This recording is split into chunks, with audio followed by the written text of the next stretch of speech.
느헤미야서 1장 4절부터 11절까지 말씀입니다. 구약성경 725쪽, 6쪽, 7쪽 그 사이 어디쯤 있을 겁니다. 여러분들 잘 찾아주시고요. 다 찾으신 것 같습니다. 느헤미야서 1장 4절부터 11절까지 다 같이 한 목소리로 봉독하겠습니다.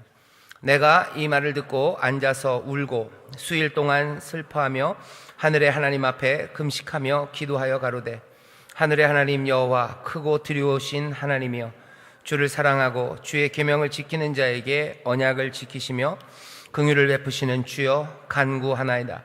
이제 종이 주의 종 이스라엘 자손을 위하여 주야로 기도하오며 이스라엘 자손의 주 앞에 범죄함을 자복하오니, 주는 귀를 기울이시며 눈을 여시사 종의 기도를 들으시옵소서. 나와 나의 아비집이 범죄하여 주를 향하여 심히 악을 행하여 주의 종 모세에게 주께서 명하신 계명과 율례와 규례를 지키지 아니하였나이다. 옛적에 주께서 주의 종 모세에게 명하여 가라사대, 만일 너희가 범죄하면 내가 너희를 열국 중에 흩을 것이요, 만일 내게로 돌아와서 내 계명을 지켜 행하면 너희 쫓긴 자가 하늘 끝에 있을지라도 내가 거기서부터 모아 내 이름을 두려고 택한 곳에 돌아오게 하리라 하신 말씀을 이제 청컨대 기억하옵소서.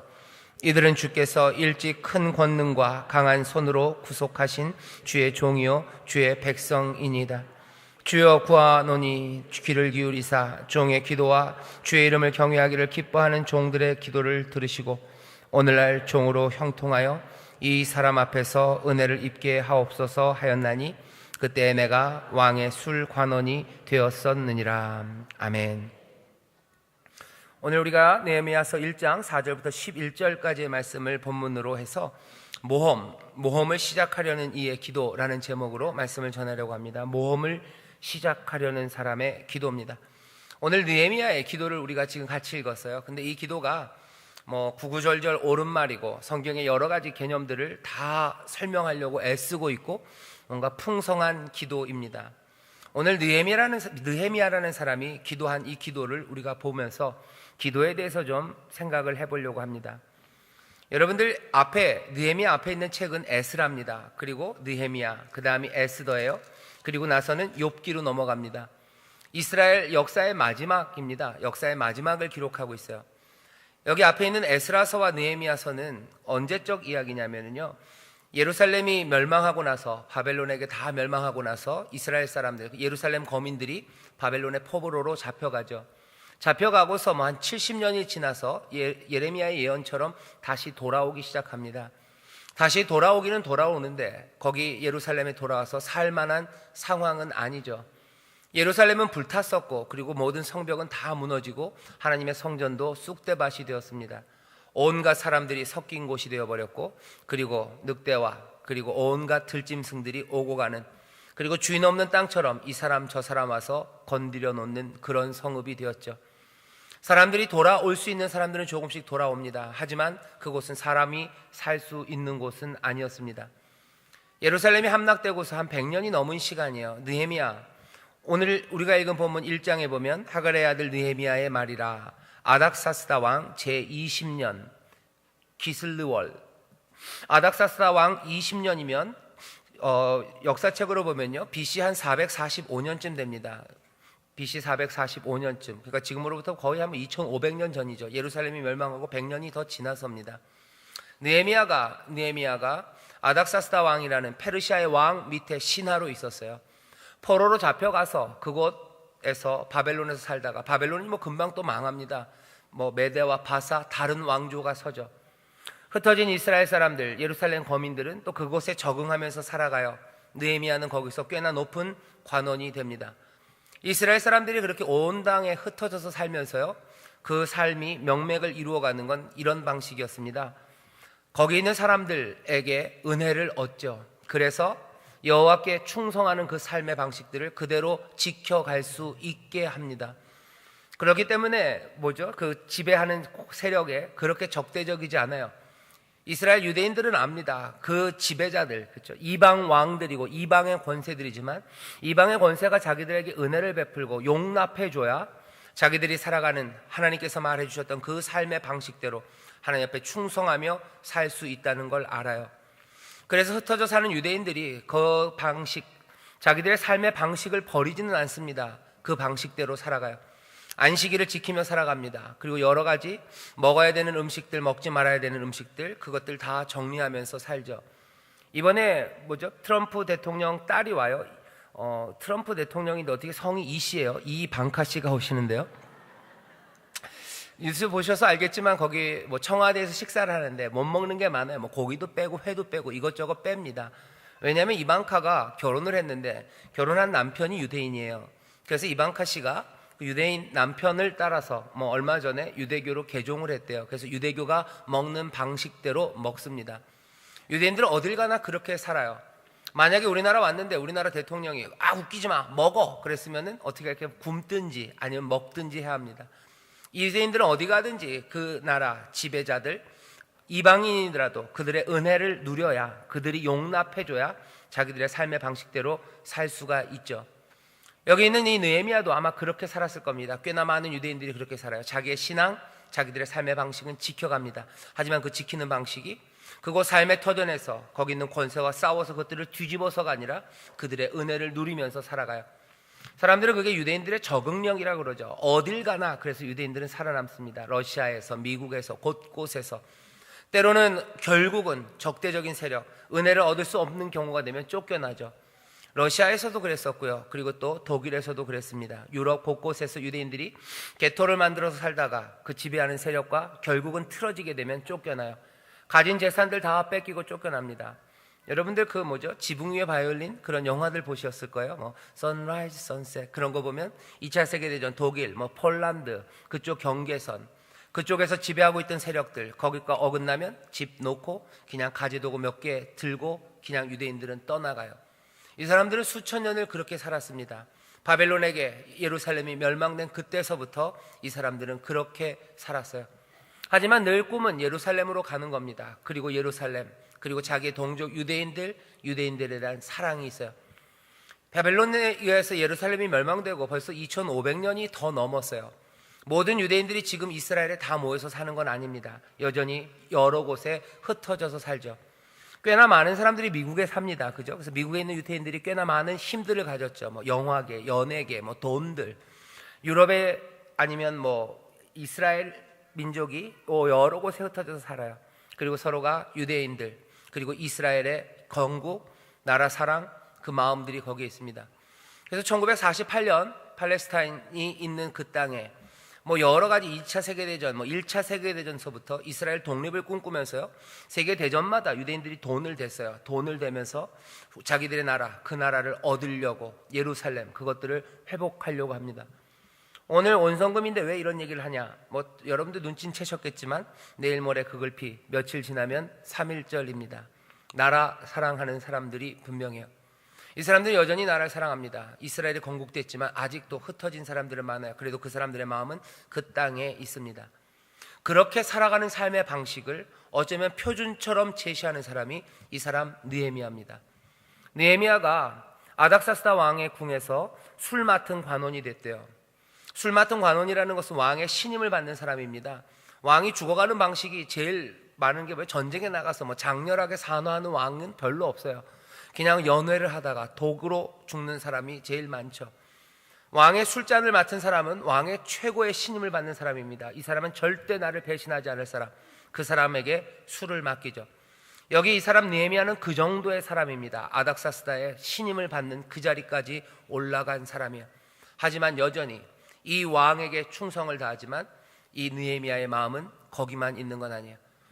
아닥사스다 왕의 은혜를 구해요. 하지만 이 사람의 마음은 하나님께로 향해 있죠. 그리고 또 이 사람의 마음은 동족에게로 향해 있습니다. 이 느헤미야에게 소식 하나가 전해져요. 오늘 읽은 본문 조금 위에 2절에 보면 여기 느헤미야의 형제 하난이라는 사람이 다른 친구들과 함께 느헤미야를 찾아옵니다. 느헤미야를 찾아온 이유가 있을 겁니다. 느헤미야는 아닥사스다, 그 왕의 술 맡은 관원, 꽤나 높은 지위에 있어요. 예루살렘의 어려움을 전합니다. 예루살렘, 우리의 동족이 있는 땅, 정말로 하나님의 소망이 있었던 그 약속의 땅, 바로 거기서 슬픔과 그리고 어려움이 있다는 거죠. 3절에 보면 이렇게 되어 있습니다. 큰 환난을 만나고 능욕을 당하며 예루살렘 성은 회파되고 성문들은 소화되었느니라. 불타오르고, 갑자기 불타오르네 하니까 BTS가 생각나는데, 불타오르고 능욕을 받고 환난당하고, 하나님의 성이 그렇게 난리가 났어요. 거기 있는 사람들, 우리 동족들은 지금 죽어나가고 욕보임을 당하고 있다는 거예요. 이 얘기를 느헤미야는 듣습니다. 그리고 4절이에요. 내가 이 말을 듣고 어떻게 해요? 외면하지 않습니다. 느헤미야는 앉아서 울어요. 웁니다. 수일 동안 슬퍼하며, 그리고 하나님 앞에 금식하여 기도하기 시작해요. 자기 동족을 향한 기도입니다. 3.1절을 앞두고 있습니다. 우리가 하나님을 향한 사랑이 있어요. 하지만 여기 이 하나님의 백성들을 향한, 내 동족을 향한 사랑이 있어야 합니다. 이건 단지 우리 한민족에 대한, 우리 국민에 대한 사랑만은 아니에요. 더 본질적으로 가면요, 여기는 믿음 안에서 한 식구된 우리 믿음의 형제 자매를 향한 사랑입니다. 우리 형제 자매들이 그리스도 안에서 이제 하나님의 백성이 되고 하나님의 자녀가 된 우리의 형제 자매들이 어디선가 당하고 울고 불타고 그리고 능욕당하고 있다는 것, 그거 보면 이 사람 느헤미야처럼 우리는 울어야 되죠. 세계 곳곳에 믿음의 형제들이 죽어가고 있는 이야기들이 들립니다. 능욕을 당해요. 그리고 불타요. 그리고 참수를 당하고 예배드리다 죽는 이야기들이 여전히 들립니다. 그 얘기들 우리는 그냥 별것 아닌 것처럼 생각해요. 느헤미야는 달랐어요. 나는 편하게 지냅니다. 나는 여기 페르시아 그 왕궁에서 술 맡은 관원으로 얼마든지 안전하고 편안하게 지낼 수 있어요. 하지만 저 멀리 떨어진 내 동족들, 그 동족들, 믿음의 한 식구들은 지금 어려움을 당하죠. 그러면 수일 동안 금식하고 아파하며 웁니다. 멀리 있는 다른 나라에서 박해받는 크리스찬들만은 아닙니다. 우리 주변에 믿음의 형제 자매들이 있어요. 멀리 갈 것도 없습니다. 우리 교회에 있는 중고등학생들이 있어요. 그 아이들이 울어요. 꿈아이들이 속상해합니다. 대학 청년들 가슴 아파요. 젊은이들은 또 우리 나이 많으신 권사님들, 그리고 나이 많으신 부모님들, 그분들의 눈물, 어려움, 말씀대로 살려다가 정말로 진리 따라 걸으려다가 당해야 되는 여러 가지 어려움들, 그 고민들, 그 소리들을 들어야 합니다. 들으면 어떻게 해요? 앉아서 웁니다. 수일 동안 슬퍼하며 하늘의 하나님 앞에 금식하고 기도해요. 우리가 들려지는 이야기가 많습니다. 하지만 금식하는 경우는 작아요. 능욕당하는 이야기를 많이 들어요. 불타오르는 이야기들 많이 듣습니다. 무너진 삶들에 관한 이야기를 많이 들어요. 하지만 나와 상관없다고 생각하며 외면할 때가 얼마나 많은지 모릅니다. 전혀 모르는 사람이라면 그럴 수도 있어요. 하지만 우리 백성, 한 동족들, 특히나 믿음의 한 식구들, 우리 형제 자매가 어려움을 당하고 있다는 그 말에 앉아서 울 수밖에 없죠. 눈물이 나는 게 맞습니다. 그리고 그런 사람들을 하나님이 사랑하셔요. 오늘 느헤미야입니다. 유대인들의 아주 정통적인 스테레오타입이에요. 유대인들은 이렇게 해야 돼요. 누구처럼? 느헤미야처럼. 유대인들은 느헤미야처럼 해야 돼요. 동족에게 아픔이 있다면 그들은 같이 울어야 합니다. 그래서 도와야 하고, 전쟁이 나면 달려가야 돼요. 예전에 무슨 6.1 전쟁, 중동에서 전쟁이 났을 때 사람들이 그런 이야기를 했죠. 중동에서 이스라엘과 그 중동의 국가들이 전쟁이 났을 때 외국에 있던 다른 나라에 있던 유대인들은 짐 싸들고 그곳 예루살렘을 향해서 비행기에 몸을 실어요. 이게 몇 번을 갈아타도 나는 가야 돼요. 하지만 죄송합니다만 중동에 있는 다른 나라 사람들은 오히려 거기서 도망간다고 그러죠. 느헤미야, 그 한 전통을 세운 사람이야. 여기 함께 아파 우는 사람이 있습니다. 느헤미야는 앞에 있었던 에스라와는 조금 달라요. 에스라는 종교적인 지도자입니다. 하지만 이 느헤미야는 정치인이에요. 관원입니다. 느헤미야는 행동의 사람입니다. 느헤미야서를 쭉 보면 그래요. 뭔가를 하고 있어요. 뭔가 일하고 있습니다. 여기 있는 기록 자체가 그래요. 5장 19절 같은 거 보면 내 하나님이여 내가 이 백성을 위하여 행한 모든 일을 생각하시고 내게 은혜를 베푸시옵소서. 하나님, 내가 이 백성을 위해서 한 일이 있다는 거예요. 내가 일했다는 거죠. 느헤미야는 행동의 사람입니다. 실천적이에요. 정치적이에요. 오늘 이 느헤미야가 한 기도는요, 이 기도는 잘 읽어보면 사실은 한 가지 목표를 가지고 있습니다. 이 간구하는 내용이 앞에는 참 길어요. 그죠? 가로되 하늘의 하나님 여호와의 크고 두려우신 하나님, 사랑하고 계명을 언약이 어떻고 말씀을 지키면 어떻게 되고 말씀을 안 지키면 어떻게 되고, 긴 이야기가 4절서부터 10절까지 나옵니다. 하지만 느헤미야가 기도하고 싶은 건 딱 하나, 간구는 하나예요. 11절 중간에 보면 이렇게 됩니다. 어떻게 해요? 이렇게요. 종들의 기도를 들으시고 오늘날 종으로 형통하여 이 사람 앞에서 은혜를 입게 하옵소서. 간구는 간단해요. 오늘날 나로 종으로 형통하게 해달래요. 뭔가 굉장히 포멀한 말이지만 더 간단하게 말하면 오늘 나로 하여금 성공하게 해달라는 겁니다. 오늘 주의 종이 성공하게 하시옵소서. 어떤 성공이요? 구체적입니다. 이 사람 앞에서, 아닥사스다입니다. 이 왕 앞에서 은혜를 입게 하옵소서. 주님, 나 성공하게 해주세요 라고 아주 간단한 기도, 단순한 기도를 드리는 겁니다. 오늘 두 가지만 말씀드리고 싶어요. 벌써 시간이 많이 갔는데 딱 두 가지입니다. 오늘 느헤미야가 간구하는 거 하나요? 그냥 간구합니다. 그냥 성공하게 해주세요. 성공은 뭡니까? 이 사람 왕 앞에서 내가 은혜를 입게 해주세요. 왕 앞에서 왜 은혜를 입어야 되는지 아까 설명드렸습니다. 그래야 이 세상에서, 이 페르시아가 다스리는 세상에서 하나님께 충성하며 살 수 있어요. 이 왕에게서 은혜를 얻게 해주세요. 이 왕이 내가 예루살렘에 가는 걸 허락하게 해주세요. 단순히 허락할 뿐만 아니라 내가 예루살렘에 가서 예루살렘을 다시 한번 재건하는 그 일을 이 왕이 나로 하여금 나를 돕게 해주세요. 왕의 지원과 후원이 있기를 바랍니다. 이 사람에게서 은혜 받아야 합니다. 내가 이 일에 성공하기를 원하오니 주여 나를 성공하게 하옵소서. 더 간단하게 나 성공하게 해달라는 아주 단순한 기도입니다. 오늘 이 단순한 기도가 하나님 앞에 올려져요. 하지만 여기 4절서부터 있는 긴 이야기들이 있습니다. 죄에 관한 이야기가 있어요. 그죠? 내가 죄를 지었고 우리 조상이 죄를 지었어요. 우리가 범죄하여 이렇게 된 거예요. 심히 악을 행했어요. 하나님 말씀대로 된 것이 맞습니다. 우리가 악을 행하면 하나님께서 우리를 열국 중에 흩으신다고 그런 건 맞습니다. 하지만 하나님이 또 말씀하셨다는 거죠. 너희가 만일 내게로 돌아와서 내 계명을 지키면 너희가 흩어져서 저 하늘 끝 어딘가에 흩어져 있더라도 염려하지 말아라. 내가 다 끌어모을 거라는 거예요. 올 수 없을 거라고 염려하지 마. 하늘 끝에 있어도 내가 다 모아올 거다. 내가 너희가 범죄했을 때 흩었으나 너희가 내게 돌아온다면 내가 그 쫓긴 자들을 하늘 끝에 있을지라도 거기서부터 모아 내 이름을 두려고 택한 곳, 모아서 어디다가 내 이름을 두려고 택한 바로 그 예루살렘, 거기에 돌아오게 하겠다고 하신 그 말씀을 내가 기억한다고. 굉장히 서론이 깁니다. 산만한 서론입니다. 굉장히 공식적인 이야기들이에요. 유대인 신학에서 늘 나오는 이야기들입니다. 우리가 범죄하고 우리 조상이 범죄하고 우리 민족이 주 앞에 범죄해서 주께서 우리를 흩으셨고 주가 그 흩으신 것들을 합당하고 왜 주께서는 우리에게 말씀하시기를 너희가 내 계명을 잊어버리면 그리고 버리면 열국 중에 흩으셨다고 하셨으니 주가 하신 일은 당연하옵고 하지만 주가 약속하신 그 말씀을 우리가 또 기억하오니 우리가 돌아오면 주께서 하늘 끝에 있을지라도 우리를 그곳 예루살렘으로 다시 돌아오게 하신다고 하셨사오니 이제 그 일을 이루라고 기도하는 이 유대인들이 가졌던 온갖 종교적인 이념들 그리고 그 개념들이 몽땅 망라되어 있습니다. 하지만 결론은 딱 하나예요. 오늘 나를 성공하게 해달라는 거죠. 우리가 하나님 앞에 기도하는 것들 내 개인적인 간청입니다. 오늘 이 기도는 느헤미야의 간청이에요. 하지만 이 개인의 간구 안에 이 기도 안에 그냥 내 솔직한 고백 그걸로만 끝나지 않습니다. 어떻게 보면 사람들이 그래요. 그죠? 그냥 기도라는 게 거창할 게 없답니다. 기도라는 게 거창할 게 없고 네 구할 걸 구하면 되지 않냐. 오늘 느헤미야의 기도가 그래요. 딱 구할 걸 구하죠. 이 왕 앞에서 은혜를 받게 하옵소서. 이 일에 성공하게 하옵소서. 구해야 될 거 분명히 구합니다. 아주 단순하게 직접적으로 간청하고 있어요. 하지만 이 기도가 그것만 있는 건 아니에요. 그 앞에 온갖 이야기들이 다 붙어 있습니다. 기도는 한 줌의 언어로도 하나님 앞에 올려드릴 수 있어요. 한 줌의 언어로도 올려드릴 수 있어요. 하지만 그 한 줌의 언어가 발견되는 것이 쉽지 않습니다.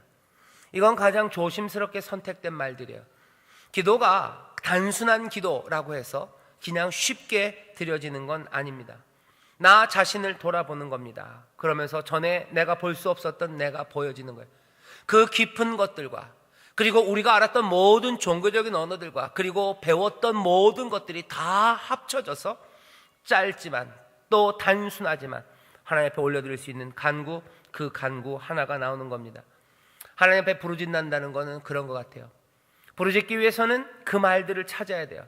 내가 무슨 말로 부르짖을까? 내가 뭐라 하나님 앞에 아뢰까? 이 고민이 있습니다. 그리고 그 고민 가운데 그 답을 찾아가요. 너무 염려하지 마십시오. 성령도 우리의 연약함을 도우신대요. 성령이 우리의 연약함을 도우셔서 우리가 마땅히 빌 바를 알지 못해요. 마땅히 빌 바라는 게 있습니다. 아무 말이나 나오는 건 아닙니다. 오늘 느헤미야 보세요. 기도는 간단합니다. 나 성공하게 해주세요. 한마디 말이에요. 나 성공하게 해주세요. 그 왕 앞에서 내가 은혜를 입게 해주세요. 이 한 간구를 위해서 이 많은 개념들, 이 말들이 하나님 앞에서 쏟아지고 있는 거죠. 오늘 이 밤 우리의 간구가 하나님 앞에 간단할 수 있어요. 여기 우리 중고등학생들, 그리고 대학 청년들, 그리고 모든 성도님들, 내 간구를 오늘 하나님 앞에 아뢰십시오. 간청하십시오. 하지만 그 기도가 짧은 것이라고 해서 그렇게 단순하게 나오는 건 아닙니다. 마땅히 빌바를 알지 못합니까? 성령의 도우심을 구하세요. 성령의 도우심 가운데, 지혜 가운데, 그 은혜 가운데 나오는 말들입니다. 그게 우리의 사람의 말로 되지 않는다면 성령께서 우리를 도우셔서 방언의 은사를 주실 거예요. 마땅히 빌바를 알지 못합니까? 내가 모든 것들을 이해 못합니다. 내가 모든 내 상황도 이해 못합니다. 하지만 성령이 우리를 도우실 거예요. 한 줌의 언어로도 하나님께 간구할 수 있습니다. 하지만 그 언어를 찾는 건 쉽지 않아요. 하지만 성령께서 우리를 도우실 줄 믿습니다. 오늘 그 얘기가 하고 싶었어요. 여러분들 기도 간청 간단합니다. 하지만 그게 그렇게 간단한 문제가 아니에요. 두 번째, 오늘 이 느헤미야의 기도를 보면서요, 여러분들에게 꼭 전하고 싶은 이야기는 아마 이 두 번째 이야기일 겁니다. 여러분들 인도하심을 구하는 기도들을 많이 하셔요. 그죠? 하나님의 인도하심을 구해요. 하나님 나를 인도하여 주시옵소서. 그죠? 무엇이 하나님의 뜻인지, 하나님 내가 무엇을 주를 위해 해야 합니까? 라고 인도함을 구하는 기도를 많이 합니다. 하지만 이 인도하심을 구하는 기도가 어쩌면 가장 남용되기가 쉬운 기도예요. 그리고 오용되기 쉬운 기도가 하나님의 인도하심을 구하는 기도인 것 같습니다. 잘못 취급되기 쉬워요. 남용되기 쉽습니다. 왜 그런지 아십니까? 하나님이 우리에게 이미 주신 것들이 있어요. 하나님이 우리에게 이미 주신 것들이 있는데 그것들을 부정하는 경우가 많습니다. 하나님 우리에게 뭘 주셨습니까? 생각하는 능력을 주셨어요. 생각하는 능력을 주셨을 뿐만 아니라 또 하나님을 배울 수 있고 하나님의 뜻, 그리고 그 목적을 배울 수 있는 그 풍부한 선물들, 풍부한 전통들을 우리에게 이미 주셨어요. 생각할 수 있고 우리에게 주어진, 우리에게 이미 와 있는 전통들이 있어요. 거기에서 가장 위대한 전통은 뭡니까? 성경이에요. 이건 내려온 거예요. 우리에게 선물로 대대로 내려온 성경이 있어요. 교회가 있어요. 그리고 그 가르침이 있습니다. 하나님의 목적과 뜻을 이미 배울 수 있는 풍부한 전통을 주시고 생각의 능력을 부여하셨죠. 근데 사람들은 어떻게 합니까? 사람들은 이 생각에 집중하지 않아요. 이 생각에 주목하지 않습니다. 그리고 이 전통에 집중하고 주목하지 않아요. 하나님의 말씀 이미 우리가 배웠다 그러죠. 디모데후서에 보면 바울이 디모데에게 하는 말이 있어요. 너 이미 배웠다는 거예요. 너 배운 거 거기에 거해라. 디모데후서 3장 14절에 보면 그러나 너는 배우고 확신한 일에 거하라. 네가 위기에서 배운 것을 알지 않냐? 어려서부터 성경을 알지 않냐? 성경은 하나님의 감동으로 된 것 아니냐? 구원에 이르는 지혜가 거기 있지 않냐? 의로 교육하기에 유익하지 않냐? 이는 하나님의 사람으로 온전케 하는 거 아니냐? 모든 착한 일, 선한 일, 하나님의 뜻을 행하기에 온전하게 하려고 주신 것 아니냐? 너 이미 알지 않냐? 라고 얘기합니다. 하나님의 인도하심을 구해요. 하나님의 뜻과 하나님의 목적이 뭘지, 내가 어디로 가야 할지 그것들을 구합니다. 왜 자꾸 구합니까? 왜 이 생각하는 능력을 주셨고 이 전통을 주셨는데 거기에 주목하지 못합니까? 개인적인 반항이에요. 내 자신에 대한 탐닉입니다. 그래서 다른 사인을 찾는 거죠. 우리가 하나님을 위해 뭘 해야 되냐고 자꾸 묻습니다. 느헤미야, 이 사람은 행동의 사람이라고 그랬어요. 이 사람은 아마 과감하고 단호한 사람일 겁니다. 그랬기에 그 페르시아에서 유대인으로서 아닥사스다의 술 맡은 관원까지 올라갈 수 있었을 겁니다. 그렇다고 해서 이 느헤미야가 늘 자기 주관으로 한 건 아닐 거예요. 하나님의 인도하심을 무시하지는 않습니다. 하지만 이 느헤미야가 한 일을 잘 보시면요, 오늘 간구를 잘 들어보세요. 나를 형통하게 해달래요. 그죠? 나를 형통하게 하시옵소서. 나를 복주래요. 나 성공하게 해주세요. 성공하게 해주시는데 내가 그 사람들 앞에서, 특별히 아닥사스다 그 왕의 은혜를 누리게 해달래요. 느헤미야는 벌써 결심이 섰어요. 이 사람 뭐 할 거예요? 왕 앞에 나갈 거예요. 내가 왕 앞에 면접하러 나갈 겁니다. 이 면접하러 나가는 자리는 두려운 자리예요. 이건 아마 일생의 가장 위험한 일, 그 앞에 내가 나가야 되는 걸 겁니다. 왕이 내 본심을 오해한다면 나는 죽을 수도 있어요. 왕이 무관심하면 나는 실패할 겁니다. 지금 여기 느헤미야는 그 앞에 서 있는 겁니다. 얼마나 떨려요? 일생의 가장 중요한 경험 앞에 서 있는 거예요. 여러분들, 우리 대학 청년들 여기 있는데 아주 중요한 면접들이 있으셨을 거예요. 그 면접 앞에 딱 서면 어떻게 합니까? 막 떨려요. 손발 떨리고 침 마르고 다리가 후들후들 떨려요. 그 전날 밤에 잠이 옵니까? 잠 안 옵니다. 그때 여러분들 뭐라고 기도하세요? 아마 느헤미야 이 기도할 거예요. 주여 나로 형통하게 하옵소서. 오늘 내가 형통하게 하옵소서. 내가 그 사람들에게서 은혜를 누리게 하옵소서. 그 기도하죠. 지금 느헤미야가 하는 기도는 딱 그 기도입니다. 정말로 어렵고 두려운 시간 앞에서 떨리는 그 시간에 지금 하나님 앞에 간구하며 서 있는 거죠. 모험 앞에 서 있는 겁니다. 지금 느헤미야는 내가 왕 앞에 나가야 됩니까? 말아야 됩니까? 그거 묻고 있는 거 아니에요. 하나님의 인도하심을 그런 방식으로 구하지 않아요. 느헤미야는 당연히 자기는 가야 돼요.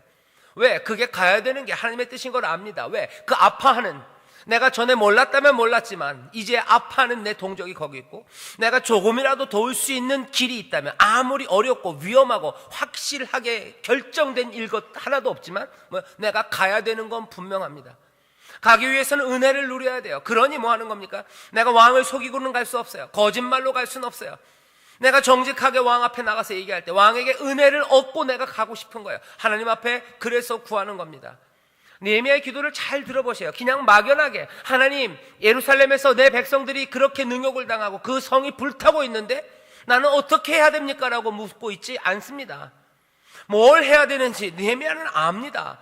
내가 가야 될 길을 압니다. 나는 여기에서 그냥 있으면 안 된다는 거 아는 거예요. 그리고서는 구하며 기도하는 거죠. 인도하심을 구하는 기도, 이거 어찌게 돼요? 이거 남용되기 시작하면, 이게 또 오용되기 시작하면 변명이 되어버려요. 어떤 변명이요? 어려운 결정들 피하려는 변명입니다. 인도하심을 구한다고 하지만 사실은 어려운 결정을 피하려는 거죠. 적어도 느헤미야는 그렇지 않아요. 인도하심을 구할 때 내가 어려운 결정을 피하려고 이 기도를 하는 건 아닙니다. 기도의 정신으로 모험을 시작하는 사람이요, 모험이죠. 어떻게 될지 모릅니다. 그 모험의 여정에 나는 이제 뛰어들 거예요. 이 뛰어드는 이 일에 하나님의 도우심을 구하는 거죠. 이 여정에 하나님이 함께 하시고, 이 여정이 어떻게 제대로 올바르게 하나님이 기뻐하시는 방향으로 이루어질 수 있을지 하나님 앞에서 지혜를 구하고, 그리고 그 발걸음을 인도해 주시기를 구하는 겁니다. 예루살렘에 가서 어떻게 할 때는 아마 하나님의 인도하심, 하나님의 결정, 그것들을 택하고 그것들에 귀를 기울여야 할지 몰라요. 하지만 여기 수산성을 떠나 예루살렘으로 가기 위해 여기 아닥사스다, 이 왕 앞에 나오는 거, 이거는 여호와께 물어야 될 일이 아닙니다. 이건 느헤미야가 해야 되는 일이에요. 어떻게 알아요? 생각해보면 알아요. 어떻게 알아요? 그 전통, 하나님의 말씀, 그 성경, 하나님께서 하셨던 그 귀한 말씀들과 가르침들, 그거 느헤미야는 알아요. 우리가 죄를 지었어요. 내가 죄를 짓고 우리 조상이 죄를 지어서 주가 흩으셨어요. 주가 흩으셨으나 우리가 자복하면 하늘 끝에 있더라도 이제 그곳, 내가 내 이름을 두고 내 백성을 두기로 한 그곳에 옮기겠다고 하셨고, 그렇다면 뭐요? 그 일은 이루어질 거예요. 지금 이 땅이, 예루살렘이 불타오르고 이 백성들이 능욕을 당하고 있지만 하나님 앞에서 회개하고 그 마음이 주를 향하고 있다면 이제 주의 뜻은 이루어져야 돼요. 느헤미야는 뭐요? 나는 그 모험에 이제 가겠다고 이미 결심한 겁니다. 해야 할 일을 압니다. 이미 배운 것들 안에 거합니다. 온전히 이루시는 그 일 앞에 이 느헤미야는 이미 자신을 내어놓은 거예요. 오늘 설교의 제목입니다. 모험을 시작하려고 해요. 모험, 어떤 모험을 해야 될지가 아니에요. 모험을 시작하려는 사람, 그 사람들이 하는 기도입니다. 인도하심을 구하는 기도, 남용될 수 있어요. 그리고 오용될 수 있습니다. 변명으로 쓰여질 때 오용되는 거예요. 남용되는 건 뭐예요? 내가 생각 안 하고, 생각하는 힘을 주셨는데 생각 안 하고, 이미 가르쳐 주신 전통이 있는데 그것 따라 판단하고, 그것 따라 하나님의 뜻과 하나님의 목적, 그런 거 고려하지 않고 일일이 몽땅 다 하나님의 뜻을 묻겠다고, 하나님의 인도하심을 구하겠다고 하는 거, 이건 뭐예요? 인도하심을 구하는 기도의 남용입니다. 약 좋다고 뭐 말고, 뭐 좋다고 약 모르고 뭐 오용 말자 그러는데요, 인도하심을 구하는 기도는 그래요. 많은 사람들이 인도하심을 구한다, 인도하심을 구하며 기도한다, 그러면 굉장히 신실해 보이는데 아닙니다. 무지하든지 아니면 변명만 찾는 사람이에요. 아니면 성경을 공부하지 않았던지, 전통에 귀 기울이지 않았던지, 아니면 생각하지 않는 사람입니다. 3.1절이 또 앞에 나왔죠. 3.1절이 있었던 때가 99년 전입니다. 99년 전 그 시대에 뭘 해야 되는 거예요? 하나님의 인도하심을 구해야 돼요? 일제와 내가 타협을 해야 되나? 그거 일제를 따라갈까? 내가 독립을 위해 선신할까? 그걸 하나님 앞에 인도하심을 구해야 되는 문제입니까? 아닙니다. 나라를 구하기 위해서 어떤 게 정직하게 내가 나라를 구하기 위해서 헌신하고 이 모험에 뛰어들고 그 방향이 뭔지를 하나님 앞에 물어야 되는 거지. 내가 일제에 부역할까? 아니면 내가 이 나라의 독립과 민족을 위해서 헌신할까? 이게 하나님 앞에 물을 일입니까? 아닙니다. 생각하고 그리고 말씀의 전통을 한다면 가야 할 길 그리고 떠나야 되는 모험은 이미 우리에게 주어져 있는 거예요. 어떤 사람들 그래요. 올해 내가 하나님 앞에 헌신할까 말까. 그게 생각할 일입니까? 그게 하나님 앞에 인도를 구할 일 아니에요. 헌신하는 그 일에 하나님이 나를 어떻게 도우시고 어떤 게 더 올바르고 어떤 게 더 정직하고 더 깨끗하고 하나님이 받으실 만한가, 그 인도함을 구하는 거면 모릅니다. 하지만 내가 하나님 앞에 헌신할까 말까, 이게 인도하심을 구하는, 누가 그럽니까? 그건 뭐예요? 인도하심을 구하는 기도의 남용입니다. 그리고 그건 오용일 수밖에 없어요. 그건 변명입니다. 자기의 반항이에요. 그리고 개인적인 자기의 탐닉입니다. 그것이 인도하심을 구하는 기도라는 것으로 나타나요. 느헤미야 이 행동하는 사람의 기도를 보셔요. 아닥사스다 왕 앞에 나가는 것에 대해서 이 사람은 조금도 의심하지 않습니다. 예루살렘을 위해서 내가 해야 되는 일은 분명합니다. 나는 그 모험에 올라타는 거예요. 그 올라타는 사람이 기도하는 기도입니다. 나를 성공하게 해달라고. 이건 확신이 필요해요. 왜? 위험한 일이기 때문에. 될지 안 될지 몰라요. 왕 앞에 내가 나가서 그 일을 얘기할 때 도대체 어떻게 될까 그건 모릅니다. 하지만 가야 되는 건 분명한 거예요. 가야 되는 길이 분명한 사람이 지금 드리는 기도입니다. 하나님이여 나를 도우시고 나를 성공하게 하옵소서. 기도가 너무 자주 수동적으로 살아가는 삶, 그 삶을 인정해내는 방식처럼 사용될 때가 있어요. 우리가 할 수 없는 일들 아니면 별로 하고 싶지 않은 일들, 그 일들을 하나님 앞에 해달라고 하는 게 기도인 것처럼 될 때가 얼마나 많은지 모릅니다. 그러면서 사람들은 변명해요. 아니, 핑계를 이렇게 아주 멋지게 대죠. 하나님의 일이 있고 우리의 일이 있대요.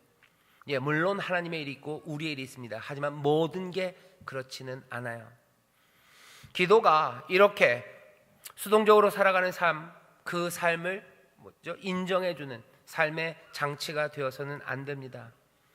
우리가 할 수 없기 때문에, 하기 싫기 때문에 하나님 앞에 맡겨들고 하나님이 해달라고 하는 겁니까? 오늘 느헤미야의 기도가 충격적이고 우리를 고무하는 것은요, 느헤미야가 분명히 뭔가 간구하고 있어요. 하나님의 도우심을 구합니다. 어떻게 구하는 거예요? 나 자신을 통해서, 느헤미야 나 자신을 통해서 하나님이 일을 이루시기를, 그것 지금 간구하며 기도하는 겁니다. 느헤미야가 해야 되는 일들은 이미 느헤미야가 받아들였어요. 거기에 인도함을 구하지 않습니다. 그가 해야만 하는 일 이미 받아들여진 거예요. 우리가 예수님을 따라야 되나 말아야 되나, 그 인도하심 구하는 기도는 그건 말도 안 됩니다. 십자가 그 길 따라야 합니까? 오늘 따라야 합니까? 내가 다음에 따르면 안 됩니까? 이건 기도할 거 아니에요. 이건 너무나 명확하고 너무나 분명합니다. 해야만 하는 일, 느헤미야는 이미 받아들였어요. 그렇기 때문에 이제 이 모험 앞에 선 사람 느헤미야의 기도는 그 일이 올바른 방향 그리고 바른 방식으로 이루어지려고 찾고 구하는 기도입니다. 그 일을 감당하기 위해서 당해야 되는 고통, 아니면 그 일을 감당하기 위해서 겪어야 되는 그 역경들, 거기에서 건져달라고 빼달라고 그런 기도는 아닙니다. 역경은 내가 감당할 거예요. 이 길은 어려워요. 하지만 어떻게 내가 바르게 갈 수 있을지, 어떤 게 정말로 하나님이 기뻐하시는 방식인지 그것들을 찾고 구합니다. 하나님의 은혜가 우리를 도우시는 방식이에요. 오늘 기도의 내용이 많은 내용, 앞에 연구할 건 많습니다. 하지만 이 기도의 형식 자체가 우리에게 보여주는 그림이에요. 아주 간단합니다. 주여 나를 성공하게 하옵소서. 모험 앞에 서서 간구하며 기도해요. 아버지여, 내가 정말로 바른 방식으로 그 일을 이루기를, 내가 주 앞에 헌신하는 이 수고가 정말로 바른 것이 되기를, 내가 주의 이름으로 떠나는 이 모험이 주의 도우심 가운데 주와 함께하는 그 길이 되기를. 어려운 거 느헤미야 압니다. 떨리는 일인 거 압니다. 앞이 어떻게 될지 캄캄한 거 압니다. 하지만 믿음으로 모험을 떠나는 사람들, 그 사람들은 기도하는 거예요. 하나님, 나를 도와주시옵소서. 나로 성공하게 하시옵소서. 물러나지는 않을 거예요. 갑니다. 나는 갑니다. 가야 할 길을 나에게 보이셨어요. 나는 그 길을 갑니다. 주님, 나를 성공하게 하여 주옵소서. 모험 앞에 선 사람들은 이리 기도합니다. 그 기도 안에는 온갖 이야기들, 우리의 연약함들, 하나님의 약속들, 그리고 그것들을 바라보는 우리의 간절함들, 그것들이 가득 차서 한 줌의 말로 하나님 앞에 드려지는 거예요. 주여, 내가 갑니다. 나를 도우시옵소서. 나로 은혜를 누리게 하시고, 나로 정직하게 하시고, 나로 올바로 끝까지 진실되게 하나님의 일을 이루게 하여 주옵소서. 하나님께서 이 기도를 들으시고 또 우리를 사용하실 줄 믿습니다. 기도하겠습니다. 하나님 아버지, 감사합니다. 여기 말씀 따라, 우리 하나님 아버지의 부르심 따라 한 걸음 한 걸음 아버지는 그 모험의 길을 떠나는 이들이 있습니다. 믿음으로 걸어가는 그 길에 하나님의 능력이 함께 하시며 하나님의 도우심이 함께 하실 줄 믿사오니, 주여, 이 느헤미야가 기도한 것처럼 주여, 이 주의 종들을 형통케 하여 주시옵소서. 주의 뜻에 순종하며 나가는 이들에게 주께서 함께 하시며 끝까지 붙잡아 주시옵소서. 주의 성통케 하심과 성공케 하심이 이들과 함께 할 줄 믿사오니, 아버지, 이 모험을 통하여, 아버지, 이 헌신을 통하여 하나님의 역사가 이루어질 줄 믿사오니, 주는 영광 받으시고 우리에게는 한량없는 기쁨이 넘쳐나게 하여 주시옵소서. 오늘 이 시간 아버지, 우리가 함께 기도하기를 원합니다.